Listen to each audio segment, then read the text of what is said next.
But ಈಗ ನಿಮ್ಮ ತಾಯಿಯವರು ನಾನು ಚಿಕ್ಕ ಹುಡುಗ ಇದ್ದಾಗ ಅವರು ಬರೀ ನೆಗೆಟಿವ್ ಪಾತ್ರಗಳೇ ಮಾಡ್ತಾ ಇದ್ರು ನಾನು ನೋಡ್ದಂಗೆ ಸೀರಿಯಲ್ಸ್ ಅಲ್ಲ. ನಮಗ್ ನೋಡಿ ತುಂಬಾ ಭಯ ಆಗೋದು, ಬೇಜಾರಾಗೋದು, ಯಾಕೆ ಅಮ್ಮ ಹಿಂಗೆ ಹಂಗೆಲ್ಲ ಅನ್ಸೋದು. ಆಸ್ ಎ ಸನ್ ಆಗಿ ನೀವು ಸೀರಿಯಲ್ ನೋಡ್ತಾ ಇದ್ರೆ ಅವ್ರದ್ದು ನಿಮ್ಗೆ ಹೆಂಗಿತ್ತು ಮೈಂಡ್ ಸೆಟ್ ಅವಾಗ ಅಂತ? ಅವಾಗೇನ ನೀವು ಚಿಕ್ಕ ಹುಡುಗ ಆಕ್ಚುಲಿ? ಚಿಕ್ಕ ಹುಡುಗ ಸರ್. ಅದು ಏನಂದ್ರೆ ಈಗ ನೋಡಿ ನಿಮಗೆ ಚಿಕ್ಕ ಹುಡುಗರಲ್ಲಿ ನಿಮಗೆ ಈ ಅಂದರೆ ಸಿನಿಮಾ ಅಥವಾ ನಟನೆ ಅನ್ನೋದೆಲ್ಲ ಎಷ್ಟು ಗೊತ್ತಿತ್ತೋ ನನಗೆ ಗೊತ್ತಿಲ್ಲ. ಬಟ್ ನಾವು ಹುಟ್ಟಿ ಬೆಳೆದಿದೆ ಅಲ್ಲೇ ಅಲ್ವಾ. ತುಂಬ ಪಾತ್ರಗಳು ನೋಡ್ಬಿಟ್ಟಿದ್ವಿ. ಸ್ಟೇಜ್ ಮೇಲೆ ಮಾಡೋರು, ಒಂದು ಸತಿ ಅಳೋರು, ಒಳ್ಳೆ ಪಾತ್ರ ಮಾಡೋರು, ಒಂದು ಸತಿ ವಿಲನ್ ಪಾತ್ರ ಮಾಡೋರು. ನಮ್ಗೆ ಅದು ವೃತ್ತಿ ಸರ್. ನಮಗೆ ಗೊತ್ತಿತ್ತು, ಆ ಒಂದು ಸೆನ್ಸು ನಮಗೆ ಚಿಕ್ಕ ವಯಸ್ಸಿಂದನೂ ಇತ್ತು. ನಮ್ಮಮ್ಮ ಪಾತ್ರ ಮಾಡ್ತಾವ್ರೆ ಅಂತ. ಬಟ್ ನಮ್ಮಮ್ಮ ಟೋಟಲ್ ಕಾಂಟ್ರಾಸ್ಟು ಮನೇಲಿ. ಓಕೆನಾ? ನಮ್ಗೆ ಅದೆಲ್ಲ ಏನೂ ಇಲ್ಲ. ಹೋದ್ರು ಪಾತ್ರ ಮಾಡಿದ್ರು ಬಂದು. ಬಟ್ ಆಚೆ ಹೋದಾಗೆಲ್ಲ ನಿಮ್ಮ ಥರನೇ ಅವ್ರು ವಿಲ್ಲನ್ನು ಹಂಗೆ ಹಿಂಗೆ ಅಂದಾಗ ನಮಗೆ ಬೇಜಾರಾಗೋದು. ಚಿಕ್ಕ ಹುಡುಗರಲ್ವಾ, ಏನಕ್ಕೆ ನಮ್ಮ ಅಮ್ಮನ ಬಗ್ಗೆ ಹಿಂಗೆ ಮಾತಾಡ್ತಾರೆ ಇವರು. ಎಲ್ಲೋ ದೇವಸ್ಥಾನಕ್ಕೆ ಹೋಗ್ತಾಯಿದ್ರೆ ಸರ್, ಇಲ್ಲೇ ಪಕ್ಕದಲ್ಲಿ ನಮ್ಮಮ್ಮ ಹಿಂಗೆ ದೇವಸ್ಥಾನದಲ್ಲಿ ಚಪ್ಪಲಿ ಬಿಟ್ಬಿಟ್ಟು ಮುಂದಕ್ಕೆ ಹೋಗೋರು. ನಾನು ಚಪ್ಪಲಿ ಬಿಟ್ಬಿಟ್ಟು ಹಿಂಗೆ ಹೋಗೋಷ್ಟರಲ್ಲಿ ಅಲ್ಲೋಡೆ ಅವಳು ಬಂದವಳೆ ಹಂಗೆ ಹಿಂಗೆ ಅನ್ನೋರು. ನನಗೆ ಕೋಪ ಅಲ್ಲ, ಚಿಕ್ಕ ಹುಡುಗ ನಮ್ಮ ಅಮ್ಮನ ಬಗ್ಗೆ ಹಿಂಗೆ ಮಾತಾಡೋದು. ಏನಂಟಿ ಹೆಂಗೆ ಮಾತಾಡ್ತೀರಾ, ಯಾರಾಗ ಸೀರಿಯಲ್ ಎಲ್ಲ ಹಂಗೆ ಮಾಡ್ತಾರೆ, ಅದು ಸೀರಿಯಲ್ಲು ನೀವೇನು ನಿಜ ಅನ್ಕೊಂಬಿಟ್ಟಿದ್ದೀರಾ ಅಂತ ಹಿಂಗೆಲ್ಲ ನಡೆದಿದೆ. ಜಗಳ ಎಲ್ಲ ಆಗಿದೆ ನನಗೆ ಚಿಕ್ಕ ಹುಡುಗನಲ್ಲಿ. ಬಟ್ ಅವ್ರಿಗೆ ಅರ್ಥ ಮಾಡಿಸೋಕ್ಕೆ ನನಗೆ ಬರ್ತಾ ಇರಲಿಲ್ಲ. ಅದು ಆ್ಯಕ್ಟಿಂಗ್ ಅನ್ನೋ ಒಂದು ಅಂದರೆ ಅವ್ರಿಗೆ ಜನಕ್ಕೆ ಇದು ಬೇರೆ ಜೀವನ ಬೇರೆ ಅನ್ನೋದು ಅವ್ರಿಗೆ ಇದಾಗ್ತಾ ಇರಲಿಲ್ಲ. ಆದರೆ ಖುಷಿ ಪಡೋವಂಥದ್ದು ಏನಂದರೆ ಇತ್ತೀಚೆಗೆ ನಮ್ಮ ಒಂದು ಏನೋ ಬುದ್ಧಿ ಬೆಳವಣಿಗೆ ಆಗ್ತಾ ಅವ್ರು ಬೈಕೊಂತ ಇದ್ದಾರೆ. ಅವರು ಅಷ್ಟು ಸ್ಟ್ರಾಂಗಾಗಿ ನಮ್ಮನ್ನು ಅಪೋಸ್ ಅಂದರೆ ನಮ್ಮ ತಾಯಿನ ಅಪೋಸ್ ಮಾಡ್ತಾರೆ ಅಂದರೆ ಆ ಪಾತ್ರನ ಅಷ್ಟು ಚೆನ್ನಾಗಿ ಪೋರ್ಟ್ರೇ ಮಾಡಿದ್ದಾರೆ ಅಂತ, ಅಷ್ಟು ಚೆನ್ನಾಗಿ ಅಭಿನಯಿಸಿದರೆ, ಅಷ್ಟು ನ್ಯಾಚುರಲಾಗಿ ಮನಸ್ಸಲ್ಲಿ ಕೂತಿದ್ದಾರೆ ಅಂತ. ಸೊ ಅದು ನಮಗೆ ಗೆಲುವೇ ಅದು ಆ್ಯಕ್ಚುಲಿ. ಅದು ಇಂಪ್ಯಾಕ್ಟ್ ಇವಾಗ. ಸೊ ಅಂಡ್ ಈ ಸಿನಿಮಾದಲ್ಲಿ ನನಗೆ ಆ ಟೈಮಿಂಗ್ ಬಗ್ಗೆ ನನಗೆ ಅರ್ಥ ಆಗಿಲ್ಲ ಆ್ಯಕ್ಚುಲಿ. ನೋಡಿದ್ರು ಅದನ್ನ ಡೈರೆಕ್ಟರ್ನ ಕೇಳಬೇಕು ಅಂದ್ಕೊಂಡೆ, ನಿಮ್ಮನ್ನು ಕೇಳ್ತೀನಿ ಏನದು ಆ ಟೈಮ್ ಹಾಕಿರೋದು ಏನಕ್ಕೆ ಅಂತ. ಸರ್ ಅದು ನಿಮ್ಗೆ ಅರ್ಥ ಆಗಿಲ್ಲ ಅಂದರೆ ನಿಮಗೆ ಸಿನಿಮಾ ನೋಡ್ತಾನೆ ಅಲ್ಲೇ ಬರುತ್ತೆ ಒಂದು ಕಡೆ. ಅದು ಕಾಲ ಅನ್ನೋದು ನಿಮ್ಗೆ ಅರ್ಥ ಆಯ್ತು ಈಗ ನಾನು ಹೇಳ್ಬಿಟ್ರೆ ಅದು ಜನಕ್ಕೆ ಬಿಟ್ಕೊಟ್ಟಂಗೆ ಆಗ್ಬಿಡುತ್ತೆ. ಕಾಲ ಅನ್ನೋದು ಏನು ಮಾಡುತ್ತೆ ಲೈಫಲ್ಲಿ. ಈಗ ಒಂದು ಬೇಡ ಬಿಡಿ, ಅದು ಜನರಲ್ ಆಗಿ ಹೇಳಿ. ಲೈಫಲ್ಲಿ ಟೈಮು ತುಂಬ ಪ್ಲೇ ಮಾಡುತ್ತೆ. ನೀನು ಟೈಮಿಗೆ ಮರ್ಯಾದೆ ಕೊಟ್ಟರೆ ಕಾಲನೂ ನಿನಗೆ ಮರ್ಯಾದೆ ಕೊಡುತ್ತೆ. ನೀನು ಅದನ್ನು ಎಷ್ಟು ತುಚ್ಛವಾಗಿ ನೋಡ್ತೀಯೋ, ಎಷ್ಟು ಅವಮಾನಿಸ್ತೀಯ, ಅದು ನಿನಗೆ ಟೈಮ್ ಬಂದಾಗ ಅದು ತೋರಿಸುತ್ತೆ ಏನಪ್ಪ ನನ್ನ ವ್ಯಾಲ್ಯೂ. ಯಾವುದೇ ಫೀಲ್ಡ್ ತೊಗೊಂಡ್ರು ಅಷ್ಟೇ, ಈಗ ರೌಡಿಸಮ್ ಫೀಲ್ಡ್ ತೊಗೊಂಡ್ರು ಅಷ್ಟೇ, ಒಂದ್ಸರಿ ಮೆರೆದವರು ಅಂದರೆ ಕಾಲ ಎಲ್ಲದಕ್ಕೂ ಉತ್ತರ ಕೊಡುತ್ತೆ. ಒಂದ್ಸರಿ ಮೆರೆದವ್ರು ಇನ್ನೊಂದ್ಸರಿ ಡೌನ್ಫಾಲ್ ಆಗ್ತಾರೆ, ಇನ್ನೊಂದ್ಸರಿ ಅಧಿಕಾರದಲ್ಲಿದ್ದವರು ಅಧಿಕಾರ ಕಳ್ಕೋತಾರೆ.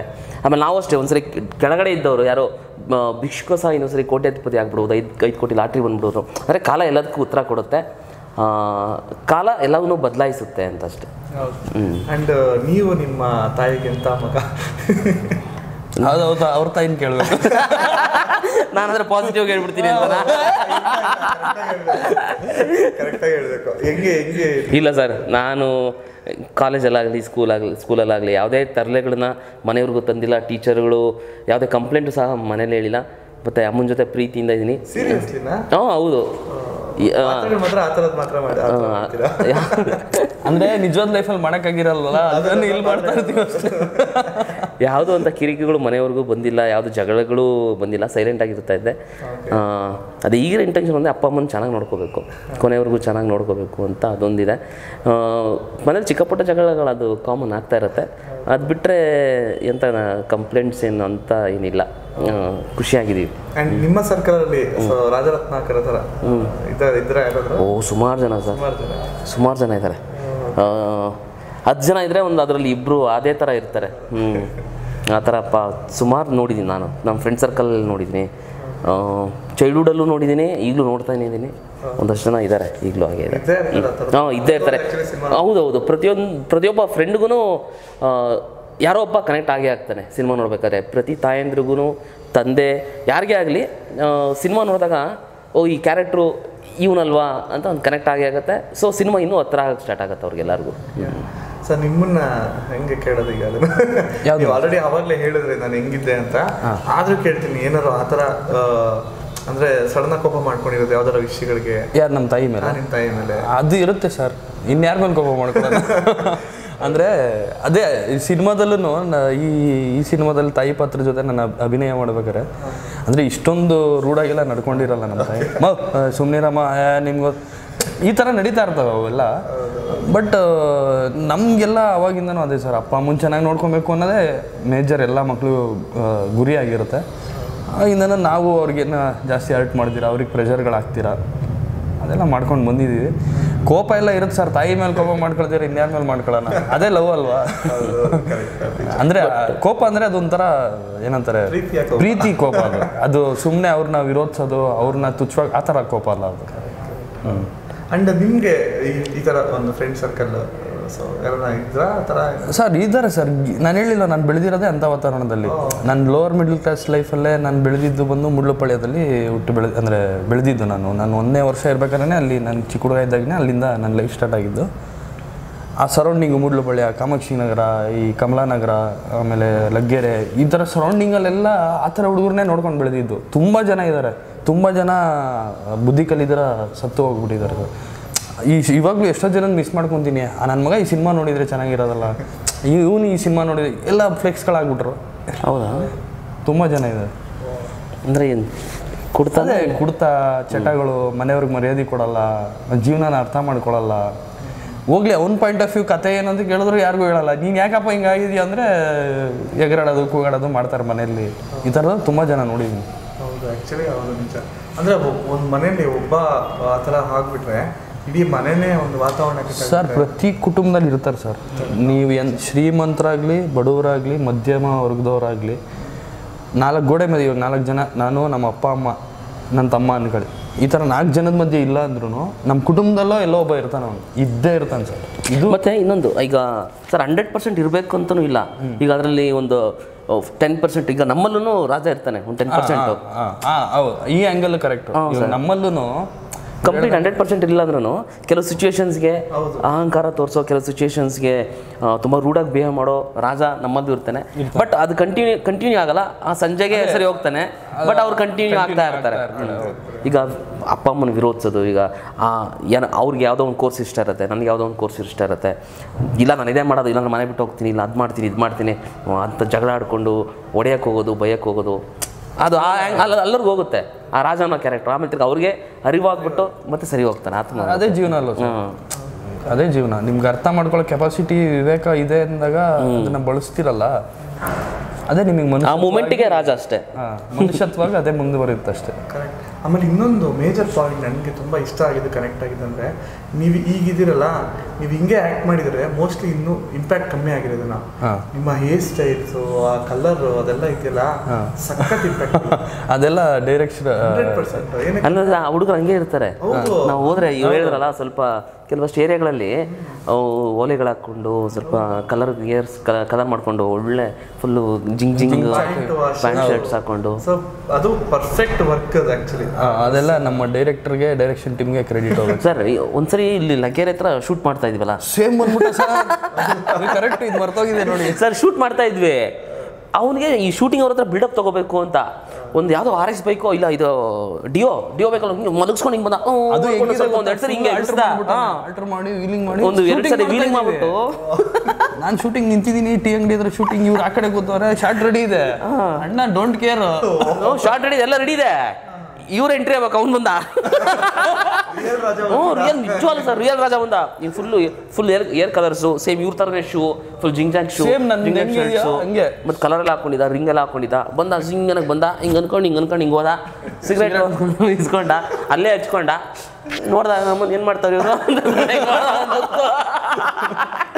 ಹಚ್ಕೊಂಡು ಪಾಡಿ ಅವ್ರು ಮತ್ತೆ ಬಂದ, ಗಾಡಿ ತಗೊಂಡ, ಹಿಂಗೇನಾಗ ಹೋದ, ಹಿಂಗೆ ಗೊತ್ತಾ, ನಾವನ್ನ ಇದು ಮಾಡೋಕ್ಕಾಗಿಲ್ಲ ಸರ್. ರಿಕ್ವೆಸ್ಟ್ ಅವನು ಫೋರ್ಸ್ಗೆ ಬಿಟ್ಬಿಡೋಣ, ಅವ್ನು ಹೋಗ್ಲಿ ಆಮೇಲೆ ಅಂತ ಫುಲ್ ದಮ್ ಹೊಡೆದು ಅವನು ಸಿಗರೇಟ್ ಸೇದಿ. ಸೊ ಇದೆಲ್ಲ ಹೇಳ್ಬೇಕು ಗೊತ್ತಿಲ್ಲ, ಸಿಗರೇಟ್ ಇದಂತಲ್ಲ, ಸಿಗರೇಟ್ ಅವ್ನು ಸೇದೋರ್ಗು ನಾವು ವೇಟ್ ಮಾಡಿ ಅವನ ಗಾಡಿ, ನಮ್ಗೇನು ಗೊತ್ತಾ ಖುಷಿಯಾಗಿದ್ದು, ನಮಗೆ ನೋಡ್ತಾ ಕಳ್ದೋದ್ವಿ. ಶೂಟಿಂಗ್ ನಿಲ್ತು ಅನ್ನೋ ಬೇಜಾರಿತ್ತು. ಬಟ್ ಬಿಡು, ಪಾತ್ರ ಕ್ಲಿಕ್ಕು ಬಿಡು, ಪಾತ್ರ ಕ್ಲಿಕ್ಕು ಬಿಡು ಸರ್. ಎಲ್ಲ ಹಂಗೆ ಶಾಕು. ಏನಿದ್ರು ನಿಜವಾದ ಬಂದ್ಬಿಟ್ಟ ನೋಡ, ಈಗ ದೇವ್ರ ಪೂಜೆ ಮಾಡ್ತಾ ಇದ್ರೆ ದೇವರ ಪ್ರತ್ಯಕ್ಷ ಆಗ್ಬಿಟ್ಟ ಹಂಗೆ. ಸೇಮ್ ಹಂಗೆ ಬಂದ ಸರ್ ಅವನು.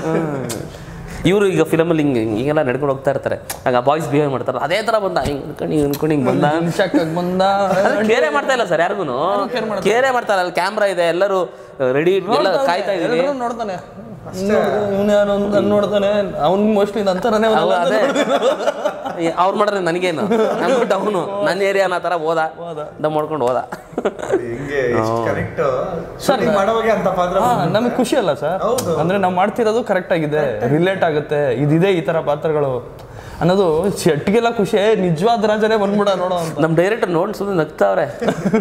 ನಾನು ಸೃಷ್ಟಿ ಮಾಡಿ ಕ್ಯಾರೆಕ್ಟರ್ ಎಲ್ಲ ಓಡಾಡ್ತಾ ಇತ್ತಲ್ಲ ಅಂತ ಬಂದ್ಬಿಟ್ಟು ಮೈ ಕಟ್ಕೊಂಡು ನಗ್ತಾರೆ. ಮೋಸ್ಟ್ಲಿ ಅವನೇನಾರು ಫಸ್ಟೇ ಕಾಣಿಸ್ಕೊಂಡಿದ್ರೆ ಅವನೇ ಇರ್ತಿದ್ದೇನೋ ಇಲ್ಲಿ. ಅಷ್ಟೇ, ಅವ್ನು ಹೇಳ್ದಾಗ ಶೂಟಿಂಗ್ ಮಾಡ್ಬೇಕಾಯ್ತು, ನಿಲ್ಸ್ಬೇಕಾಗಿತ್ತು ಆಮೇಲೆ. ಸೂಪರ್, ರಿಯಲಿ 100% ನೋಡಿ ಆ ತರ ಒಂದು ಇಂಪ್ಯಾಕ್ಟ್ ಫುಲ್ ಆಕ್ಚುಲಿ. ಅಂಡ್ ಇವಾಗ ಅದೇ ಪಾತ್ರ ನೀವು ಹಂಗೆ ಕಂಟಿನ್ಯೂ ಅಂದ್ರೆ ಸಿನಿಮಾದಲ್ಲಿ ಕಂಟಿನ್ಯೂ ಮಾಡ್ಬಿಡಿದ್ರೆ ಮೋಸ್ಟ್ಲಿ ಸಂದೇಶ ಬೇರೆ ತರ ಹೋಗಿರೋದು ನಾವು. ಬಟ್ ಎಂಡಿಂಗ್ ಕೊಟ್ಟಿರೋದ್ರಿಂದ ಪರ್ಫೆಕ್ಟ್ ಎಂಡಿಂಗ್. ಆ ಸ್ಕ್ರಿಪ್ಟ್ ವರ್ಕ್ ತುಂಬಾ ಚೆನ್ನಾಗಿದೆ actually, direction, script work, so director ಕೆಲಸ 100% ಮಾಡಿದ್ದಾರೆ. ಸೂಪರ್ ಸರ್, ನೀವು ಇಷ್ಟು ಹೇಳ್ತಿದ್ದೀರಲ್ಲ ನಮಗೆ ಇಟ್ಕೊಟ್ಟಷ್ಟೇ ಖುಷಿ ಆಗುತ್ತೆ. ನನಗೆ ಅಂದ್ರೆ ರಿಯಲಿ ಅಂದ್ರೆ ಈಗ ನಾರ್ಮಲ್ ಆಗಿ ಹೇಳ್ಬೇಕಂದ್ರೆ ಒಂದು ಸಿನಿಮಾ ನೋಡಿದ ಯಾವಾಗ ಮುಗ್ದೋಗುತ್ತೋ ಅಂತ ಎದ್ದು ಹೋಗ್ಬಿಡ್ತೀವಿ. ನಂಗೆ ಇನ್ನೊಂದ್ಸಲ ಆಗಿದ್ರೆ ನಾನು ನೋಡ್ತಾ ಇದ್ದೆ. Super sir. ಮೊಬೈಲ್ ತೆಗೆದ್ರ ಸರ್, ಮೊಬೈಲ್ ತೆಗೆದ್ರ ಗ್ಯಾಪಲ್ಲಿ ಮೊಬೈಲ್ ನೋಡೋಕ್ಕಿಲ್ಲಲ್ಲ ಸರ್? ಮೊಬೈಲೇ ನೋಡಿಲ್ಲ, ಸ್ಟಾರ್ಟಿಂಗ್ ಅಲ್ಲಿ ಬಂದ ಸ್ವಲ್ಪ ಆದ್ಮೇಲೆ ಬಂದೆ ಅಂತ ಹೇಳಿ ನಿಜ ಹೇಳ್ಬೇಕು. ಬಂದಾಗ ಇದೇ ನೀವು ಲಾಸ್ಟ್ ಸಿನಿಮಾದಲ್ಲಿ ಆ ಥರ, ಈ ಸಿನಿಮಾದಲ್ಲಿ ಒಂಥರ ಬೇರೆ ಥರ ಕಾಣ್ತಿದ್ರಲ್ಲ. ನಾರ್ಮಲ್ ಈಗ ಪಾತ್ರ ಹೇಳ್ತಾ ಇದ್ದೀನಿ, ಸ್ವಲ್ಪ ಚಪ್ಪಾರ್ ಹುಡುಗನ ಥರ ನಿಮ್ಗೆ ಅನ್ನಿಸ್ತಾ? ಹಂಗಂದ್ರೆ ಚೆನ್ನಾಗಿ ಕೆಲಸ ಮಾಡಿದೀವಿ ಅಂತ. ಆಮೇಲೆ ಒಂದ್ ಸ್ವಲ್ಪ ಇಂಟರ್ವಲ್ ಆದ್ಮೇಲೆ ಗೊತ್ತಾಯ್ತು, ಓ ಪಾತ್ರ ಹಿಂಗ್ ಹೋಗ್ತಾ ಇದೆ, ಇದು ಪರ್ಫೆಕ್ಟ್ ಆಗಿದೆ, ಅದಕ್ಕೆ ಇಷ್ಟು ಮಾತಾಡೋಕೆ ಸಿಗ್ತಾ ಇರೋದು. ನೋಡಿ, ನಿಮ್ಗೂ ನೀವು ನೋಡಿದಕ್ಕೆ ಆ ಕಥೆಯ ಆಳ ಆಗ್ಲಿ ಅಗ್ಲ ಆಗ್ಲಿ ಆ ಪಾತ್ರದ ಒಂದು ಒಳ ಹೊರಗುಗಳನ್ನ ಮಾತಾಡಕ್ಕೆ ಈಸಿ ಆಗ್ತಾ ಹೋಗುತ್ತೆ. ಆಮೇಲೆ ಇನ್ನೊಂದು ನೀವು ಹೇಳಿದ್ರಲ್ಲ, ಎಷ್ಟು ನೀವು ಮೀಡಿಯಾದವ್ರು ತುಂಬಾ ಸಿನಿಮಾಗಳು ನೋಡ್ತೀರಾ, ನೀವು ಸ್ಕ್ರಿಪ್ಟ್ ಬಗ್ಗೆ ಈ ತರ ಹೇಳಿದಾಗ ನಮಗೆ ಈಗ ಯಾವ ಲೆವೆಲ್ ಕಾನ್ಫಿಡೆನ್ಸ್ ಬೂಸ್ಟ್ ಆಗಿಬಿಡುತ್ತೆ ಅಂದರೆ ನಾವು ಚೆನ್ನಾಗಿ ಕೆಲಸ ಮಾಡಿದ್ದೀವಿ, ಕತೆ ಚೆನ್ನಾಗಿ ನಮಗೆ ಗೊತ್ತು. ಇವಾಗ ನಮಗೇನಾಗುತ್ತೆ, ಎತ್ತವ್ರಿಗೆ ಹೆಗ್ಣ ಮುದ್ದು ಅಂದರೆ ನಾವು ಚೆನ್ನಾಗಿದೆ ಅಂತ ಹೇಳ್ಬಿಟ್ರೆ ಹಂಗಾಗಲ್ಲ. ನೀವುಗಳು ಹೇಳಿದಾಗ ನಮಗೆ ಗೊತ್ತು ಚೆನ್ನಾಗಿದೆ, ನಮಗೆ ಚೆನ್ನಾಗಿದೆ ಅಂತಲೇ ಹೇಳ್ತೀವಿ. ಬಟ್ ಅದು ಅಥೆಂಟಿಕ್ಕಾಗಿ ನೀವು ಹೇಳಿದಾಗ, ಒರಿಜಿನಲಾಗಿ ನೀವು ಹೇಳಿದಾಗ ಹೌದು ಚೆನ್ನಾಗಿದೆ, ಪ್ರೂವ್ ಆಯಿತು ಅನ್ನೋದು ಖುಷಿ ಆಗುತ್ತೆ. ಇಲ್ಲ ಅಂದರೆ ಏನು ಗೊತ್ತಾ ಸರ್, ಇದು ಈ ಮೀಡಿಯಾ ಪೀಪಲ್ಸ್ಗೆ ಒಂದು ತುಂಬಾ ಟೆನ್ಷನ್ ಇದೆ ಸಿನಿಮಾ ನೋಡೋದು. ಹೌದು, ಹೆಡ್ಡೇಕ್ ನಮ್ಗೆ ಹೆಂಗಾಗ್ಬಿಟ್ಟಿದೆ ಇಂಡಸ್ಟ್ರಿಯಲ್ಲಿ. ಚೆನ್ನಾಗಿಲ್ಲ ಅನ್ನೋ ಸಿನಿಮಾ ಚೆನ್ನಾಗಿದೆ ಅಂತಾನೆ ಹೇಳ್ಬೇಕು, ಅಂತ ಪರಿಸ್ಥಿತಿ ಬಂದ್ಬಿಟ್ಟಿದೆ ಈಗ ಜನಕ್ಕೆ. ಅದಕ್ಕೆ ನಂಬಿಕೆ ಹೋಗ್ಬಿಟ್ಟಿದೆ, ಮೇಜರ್ ಪಾಯಿಂಟ್ ಅದೇನೆ. ಅದಕ್ಕೋಸ್ಕರನೇ ನಾವು ಸೆಲೆಬ್ರಿಟಿ ಶೋ ಅನ್ನೋ ಒಂದು ಕಾನ್ಸೆಪ್ಟ್ನ ನಾವು ಅದೇನು ಮಾಡಬಾರ್ದು ಅಂತಲ್ಲ, ನೀವು ಹೇಳಿದ್ರಲ್ಲ ನಂಬಿಕೆ, ಆ ನಂಬಿಕೆ ಸೃಷ್ಟಿ ಮಾಡೋಕ್ಕೆ ನಿಜವಾದ ಜನಕ್ಕೆ ತೋರಿಸಿದ್ದು ನಾವು. ಈಗ ಒಂದು ದೊಡ್ಡ ಸ್ಟಾರ್ ಕ್ಯಾಸ್ಟಲ್ಲಿ ಒಂದು ಒಳ್ಳೆ ಸಿನಿಮಾ ಮಾಡಿರ್ತಾರೆ ಅನ್ಕೊಳ್ಳಿ, ಅದು ಚೆನ್ನಾಗಿಲ್ಲ ಅನ್ಕೊಳ್ಳಿ, ಅದನ್ನು ಯಾವ ಲೆವೆಲ್ಗೆ ವಿಜೃಂಭಣೆ ಮಾಡ್ತಾರೆ ಅಂದರೆ ಒಂದು ವಾರ ಅಟ್ಲೀಸ್ಟ್ ಹೋಗ್ಬೇಕು ಅಂತ ಸೂಪರು ಹಂಗೆ ಹಿಂಗೆ ಅಂತ ಹೇಳ್ತಾರೆ. ಜನ ಹೋದ್ರು ಅಂದರೆ ಅದು ಡಿಸ್ಪಾಯಿಂಟ್. ಅದು ನೆಕ್ಸ್ಟ್ ಸಿನಿಮಾಗೆ 100% ಇಂಪ್ಯಾಕ್ಟ್ ಹೊಡಿಯುತ್ತೆ. ಅದು ಸುಬ್ರೆ ಆಗಿರ್ಬೋದಲ್ಲ. ಹೌದೌದು, ಅದು 100% ಅದೇ ಸಮಸ್ಯೆಗಳು ಆಗ್ತಾ ಇದೆ ಹಂಗೆ ಈಗ. ಜಸ್ಟ್ ಅದೇ ಅಂದರೆ ಸರ್, ಕೆಲವು ಚೆನ್ನಾಗಿಲ್ದಿರೋ ಫಿಲಮ್ಗೆ ಜನ ಹೋಗ್ತಾರಲ್ಲ, ಅಕಸ್ಮಾತ್ ನಮ್ಮ ಫಿಲಮ್ಗೆ ಬಿಗಿನಿಂಗ್ ಅಷ್ಟು ಜನ ಬಂದ್ಬಿಟ್ರಂದ್ರೆ ಫಿಲಮ್ ಎಲ್ಲಿಗೋ ಹೋಗ್ಬಿಡುತ್ತೆ ನಿಜವಾಗ್ಲೂ. ಅಂದರೆ ಸುಮ್ಮನೆ ಹೇಳ್ಬೇಕು ಅಂತ ಹೇಳ್ತಾ ಇಲ್ಲ, ಅಷ್ಟು ಕಾನ್ಫಿಡೆನ್ಸ್ ಇರೋದಕ್ಕೆ ನಾವು ರ್ಯಾಂಡಮ್ ಆಗಿ ಯಾರಿಗೆ ಬೇಕಾದ್ರೂ ಸಿನಿಮಾ ತೋರ್ಸೋಕೆ ರೆಡಿ ಅಂದ್ಬಿಟ್ಟು ಒಂದಷ್ಟು ಸ್ಟೂಡೆಂಟ್ಸ್ಗೆ, ಒಂದಷ್ಟು ತಾಯಂದ್ರಿಗೆ ಅಂದರೆ ಪಕ್ಕ ಇಷ್ಟಪಟ್ಟೆ ಪಡ್ತಾರೆ. ಈಗ ಬರಬೇಕಾದ್ರೆ ಎಷ್ಟೋ ಜನ ಹೇಳಿದ್ರು, ನಮ್ಮ ಮೊನ್ನೆ ಒಂದು ಶೋ ಮಾಡಿದಾಗ ಒಂದಷ್ಟು ಜನ ಹೆಣ್ಮಕ್ಳನ್ನ BBMP ಇವ್ರನ್ನೆಲ್ಲ ಒಬ್ಬರು ಅವರು ಯಾರು ಇನ್ಚಾರ್ಜ್ ಕರ್ಕೊಂಬಂದಿದ್ರು. ಸುಮ್ಮನೆ ಕರ್ಕೊಂಬಂದೆ ಸರ್, ಎಲ್ಲ ಕೂತ್ಕೊಬೇಕಾ, ನಾನು ನಿದ್ದೆ ಮಾಡೋ ಟೈಮು ಮಲಗ್ಬಿಡೋಣ, ಸಿನಿಮಾ ಸ್ಟಾರ್ಟ್ ಆಗಿದ ತಕ್ಷಣ ಮಲಗ್ಬಿಡೋಣ ಅಂತ ಬಂದೆ. ಬಟ್ ನನಗೆ ನಿದ್ದೆನೇ ಹೋಗ್ಬಿಡ್ತು. ಫುಲ್ಲು ಇಂಟ್ರೆಸ್ಟಿಂದ ನೋಡಿದೆ, ಎಷ್ಟು ಖುಷಿ ಆಯಿತು ಸಿನಿಮಾ ನೋಡುವಂಥ ಒಂದು ಒಳ್ಳೆ ಸಿನಿಮಾ ನೋಡಿದೆ ಅಂತ ಖುಷಿ ಆಯಿತು, ಕಣ್ಣೀರು ಹಾಕಿದೆ ಅಂತಂದ್ರು. ಅದೆಲ್ಲ ಪ್ಲಸ್ ಪಾಯಿಂಟ್ಸ್. ನಮಗೆ ಗೊತ್ತು ಥಿಯೇಟ್ರಿಗೆ ಜನ ಬಂದಮೇಲೆ ಪಕ್ಕ 100% ತುಂಬ ಇಷ್ಟಪಟ್ಟು 4 ಜನ ಕೇಳೇ ಹೇಳ್ತಾರಂತ. ಆ ಕಾನ್ಫಿಡೆನ್ಸ್ ಮೇಲೆ ನಾವು ಶೋ ಮಾಡಿದ್ದು. ಚೆನ್ನಾಗಿಲ್ಲ ಅನ್ನೋಕ್ಕೆ ಸಾಧ್ಯನೇ ಇಲ್ಲ ಸರ್. ಸಿನಿಮಾನ ಚೆನ್ನಾಗಿಲ್ಲ ಅನ್ನೋಕ್ಕೆ ಸಾಧ್ಯ ಇಲ್ಲ. ಆಚೆ ಹೋದರೆ ಅವನು ಮನೆಗೆ ಎತ್ಕೊಂಡು ಹೋಗ್ತಾನೆ ಕತೆನ, ಅವನಾಗವನೇ ಅಥವಾ ಅವ್ರು ಯಾರು ನೋಡಿರ್ತಾರೋ ಆ ಪ್ರೇಕ್ಷಕ, ಹೆಣ್ಣಾಗಿರ್ಬೋದು, ಗಂಡಾಗಿರ್ಬೋದು, ವಯಸ್ಸಾಗಿರೋರಾಗಿರ್ಬೋದು, ಚಿಕ್ಕ ಮಕ್ಕಳಾಗಿರ್ಬೋದು, ಏಜ್ ಅಂದರೆ ಒಳ್ಳೆ ಯಂಗ್ ಏಜ್ ಅವರಾಗಿರ್ಬೋದು, ಅವರು ಒಂದಷ್ಟು ದಿನ ಆ ಹ್ಯಾಂಗ್ ಓವರಲ್ಲಿ ಅವ್ರ ಲೈಫನ್ನು ಆ ಆ್ಯಂಗಲಲ್ಲಿ ನೋಡ್ತಾ ಹೋಗ್ತಾರೆ ಅನ್ನೋದು ನಮ್ಮ ಕಾನ್ಫಿಡೆನ್ಸ್. ಕತೆ ಅಷ್ಟು ಸ್ಟ್ರಾಂಗ್ ಇದೆ ಸಿನಿಮಾದ. ಅದು ಒಂದು ಏರಿಯಾದಲ್ಲಿ, ನಿಮ್ಮದೇ ಏರಿಯಾದಲ್ಲಿ ನಡೆಯೋ ಕತೆ ಎಲ್ಲೋ ಅನಿಸ್ಬಿಡುತ್ತೆ. ತುಂಬ ವೆರಿ ಬಿಗಿನಿಂಗಿಂದನೂ ಸಹ ಎಲ್ಲೂ ಬೋರ್ ಆಗದೆ ಪ್ರತಿಯೊಂದು ಪಾಯಿಂಟು ತುಂಬ ಹತ್ತಿರಾಗಿ ಕನೆಕ್ಟ್ ಹಾಕ್ಕೊಂಡು ನಿಮ್ಗೆ ಹೋಗುತ್ತೆ. ಅದಂತೂ ಪಕ್ಕ. ಅಂದರೆ ಹೋಗ್ತಾ ಹೋಗ್ತಾ ನಿಮ್ಗೆ ಫುಲ್ಲು ಬಿಗಿನಿಂಗ್ ಕಾಮಿಡಿ ಇದ್ದವರು ಹೋಗ್ತಾ ಹೋಗ್ತಾ ಎಮೋಷ್ನಲ್ ಆಗಿ ಹೊರಗೆ ಬರ್ಬೇಕಾದ್ರೆ ಒಂದು ಭಾರದ ಮನಸ್ಸಿಂದನೇ ಏನೋ ಪಡ್ಕೊಂಡು ಏನೋದೊಂದು ಖುಷಿಯಿಂದನೇ ಹೊರಗೆ ಬರ್ತೀವಿ, ಸ್ಯಾಟಿಸ್ಫ್ಯಾಕ್ಷನಲ್ಲಿ ಬರ್ತಾರೆ 100%. ನೀವೇ ಹೇಳಿದ್ರಲ್ಲ ಸರ್, ಈಗ ಡೈರೆಕ್ಟರ್ ವರ್ಕು, ಆ ಸ್ಕ್ರಿಪ್ಟ್ ಮಾಡಿರೋ ವರ್ಕು ನಂಗೆ ಸರ್, ಸಿನಿಮಾಗೆ ಮೂಲ ಏನು ಸರ್? ಸ್ಕ್ರಿಪ್ಟೇ. ಅದೇ ಮೇಜರ್. ಬೇರೆ ನಿಮಗೆ ಸಿನಿಮಾ ಎಲ್ಲಿ ಹುಟ್ಟುತ್ತೆ? ಒಂದು ಪೆನ್ನಿಂದ ಒಂದು ಪೇಪರ್ ಮೇಲೆ ಹುಟ್ಟೋದು. ಅದೇ ಸ್ಟ್ರಾಂಗ್ ಇದೆ ಅಂದಮೇಲೆ ಸಿನಿಮಾ ಸ್ಟ್ರಾಂಗಾಗಿ ಇದ್ದೇ ಇರುತ್ತೆ ಅಲ್ವಾ? ಸೊ ನೀವೇ ಒಪ್ಕೊಂಡು 100% ಕೊಡ್ತೀನಿ ಡೈರೆಕ್ಟರ್ಗೆ ನಾನು ಅಂತ ಹೇಳಿದ್ಮೇಲೆ ಅಷ್ಟೇ ನಮ್ಮ ಒಂದು ಕಾನ್ಫಿಡೆನ್ಸ್.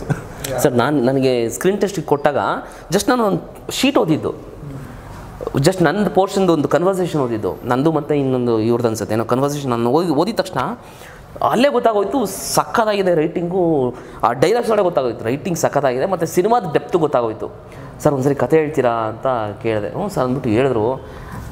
ಡಿಸೈಡ್ ಆಗೋದೆ ಆ ಮಿನಿಟಿಂದನೇ. ಇಮಿಡಿಯೇಟ್ ಫೋನ್ ಮಾಡಿದ್ರು ಸರ್. ಆ್ಯಕ್ಚುಲಿ ಹೇಳ್ಬೇಕಂದ್ರೆ ಹೇಳ್ಬೋದೇ ಏನೋ ಗೊತ್ತಿಲ್ಲ, ಹೇಳಿ ಈ ಸಿನಿಮಾಗೋಸ್ಕರ ಒಂದೆರಡು ಪ್ರಾಜೆಕ್ಟು ಬಿಟ್ಟಿದ್ದಾರೆ ಇವರು. ಅಂದರೆ ಸರ್ ಆ ಟೈಮ್ ಅಂದರೆ ಎಫೆಕ್ಟ್ ಆಗಬಾರ್ದು. ಹೌದು. ಅಂದರೆ ಸರ್ ಈಗ ಸರ್ 10 ಪ್ರಾಜೆಕ್ಟ್ಸ್ ಮಾಡೋಕ್ಕಿಂತ 2 ಒಳ್ಳೆ ಪ್ರಾಜೆಕ್ಟ್ಸ್ ಮಾಡಿದ್ರೆ ಸಾಕಲ್ಲ ಸರ್. ಮತ್ತು ಆ ಡೆಡಿಕೇಶನ್ ಈ ಸಿನಿಮಾ ಕೊಡಬೇಕು ಅಂತ ಅನಿಸ್ತು. ಆ ಪಾತ್ರಗಳು ಅದೆಲ್ಲ ಕೇಳಿ ಸರ್ ಹೊಸ ಟೀಮು, ಖಂಡಿತ ಹೊಸ ಟೀಮ್, ಗೆಲ್ಲುತ್ತೋ ಬಿಡುತ್ತೋ ಗೊತ್ತಿಲ್ಲ, ಬಟ್ ಸ್ಕ್ರಿಪ್ಟ್ ಸ್ಟ್ರಾಂಗ್ ಇದೆಯಲ್ಲ, ಸ್ಕ್ರಿಪ್ಟ್ ಸಕ್ಕತ್ತಾಗಿದೆ. ಆ ಸ್ಕ್ರಿಪ್ಟ್ ನಮ್ಮನ್ನು ಗೆಲ್ಸುತ್ತೆ, ಯಾವುದೇ ಮೂಮೆಂಟ್ಗಾದ್ರೂ ಗೆಲ್ಸುತ್ತೆ. ಕತೆ ಅಂತೂ ಸೂಪರ್ ಆಗಿದೆ, ಡೈಲಾಗ್ಸ್ ಎಲ್ಲ ಅದ್ಭುತವಾಗಿದೆ, ಪ್ರತಿಯೊಂದು ಸೀನೂ ನಮ್ಗೆ ಹತ್ರವಾಗಂಥ ಸೀನುಗಳು, ಮತ್ತು ಕ್ಯಾರೆಕ್ಟರೈಸೇಷನ್ಸು ವಿಭಿನ್ನವಾಗಿದೆ, ಬೇರೆ ಬೇರೆ ಥರ ಇದೆ. ಅಂದರೆ ಯಾವುದೇ ಸಿನಿಮಾದಲ್ಲಿ ನೋಡದೇ ಇರೋಂಥ ಪಾತ್ರಗಳಲ್ಲಿ ಕಾಣಿಸುತ್ತೆ ನಿಮಗೆ. ಸೊ ಅದು ನನಗೆ ಅಲ್ಲಿ ಅವರು ರೀಡಿಂಗ್ ಕೊಟ್ಟಾಗಲೇ ಗೊತ್ತಾಯಿತು. ಅದಕ್ಕೆ ತುಂಬ ಸೀರಿಯಸ್ಸಾಗಿ ಕೆಲಸ ಮಾಡಿ ತುಂಬ ಚೆನ್ನಾಗಿ ಮಾಡಿದ್ದೀವಿ. ನೋಡ್ಬೇಕು ಏನಾಗುತ್ತೆ.